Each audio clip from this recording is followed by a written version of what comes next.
भिगोकर खून में वर्दी के कहानी दे गए अपनी, मोहब्बत मुल्क की सच्ची निशानी दे गए अपनी। मनाते रह गए वैलेंटाइन डे, यहाँ हम तुम, वहाँ कश्मीर में सैनिक जवानी दे गए अपनी। ये दास्तां है 14 फरवरी 2019 की, जब पूरा देश वैलेंटाइन डे मना रहा था कि तभी अचानक हमारे 40 जवानों के पुलवामा हमले में शहीद होने की खबर आई थी। आज इस हमले की चौथी बरसी आ गई, लेकिन इसके जख्म और दर्द आज भी हरे हैं, जिसे हम कभी भूलेंगे नहीं और ना ही दोषियों को माफ करेंगे। हम आपको इस हमले की पूरी कहानी के बारे में बताएंगे। 14 फरवरी 2019 दोपहर 3:15 का समय। जबरदस्त बर्फबारी के 7 दिन बाद 13 फरवरी को ही जम्मू श्रीनगर नेशनल हाईवे फिर से खुला था। पूरे रास्ते जगह जगह गाड़ियों की फंसी लंबी कतारें थी। आम गाड़ियों के साथ साथ सीआरपीएफ के जवानों की गाड़ियों का काफिला भी जम्मू से श्रीनगर के लिए रवाना होता है। सीआरपीएफ के जवान जम्मू ट्रांजिट कैंप से श्रीनगर ले जाए जा रहे। सीआरपीएफ के काफिले में 78 गाड़ियां थी। इनमें बस, ट्रक और एसयूवी थी। इन गाड़ियों में कुल 2547 जवान और अफसर सवार थे। हर बस और ट्रक में 35-40 जवान सवार थे। आमतौर पर सुरक्षा कर्मियों के ऐसे काफिले की अलग से सुरक्षा होती है। इन काफिलों के बीच आम गाड़ियों को आने की इजाजत नहीं होती। सीआरपीएफ का ये काफिला अभी पुलवामा से गुजर ही रहा था कि तभी काफिले के बीच एक एसयूवी गाड़ी काफी तेजी से आती है और 2 बसों के बीच टकरा जाती है।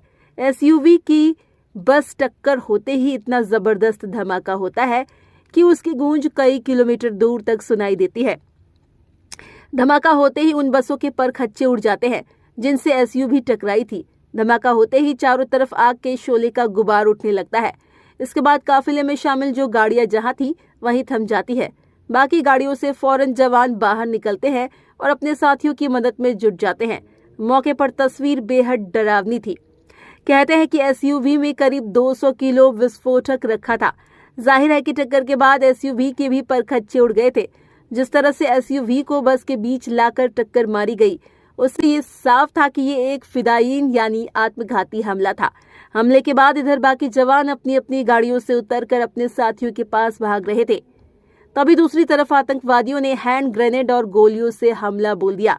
यानी कि जाहिर है कि एसयूवी गाड़ी में मौजूद फिदायीन के अलावा और भी आतंकी मौजूद थे। बाद में सभी घायल जवानों को फौरन अस्पताल ले जाया गया और पूरे इलाके को घेर लिया गया। वक्त बढ़ने के साथ साथ शहीद जवानों की गिनती बढ़ती जा रही थी। 4, 8, 18, 20, 22 होते होते गिनती 40 तक जा पहुंची। उधर हमले के बाद ही आतंकी संगठन जैश ए मोहम्मद एक बयान जारी कर मामले की जिम्मेदारी लेता है। जैश ने दावा किया कि जिस एसयूवी से जवानों की बस पर हमला हुआ वो जैश का आतंकी आदिल रशीद डार चला रहा था।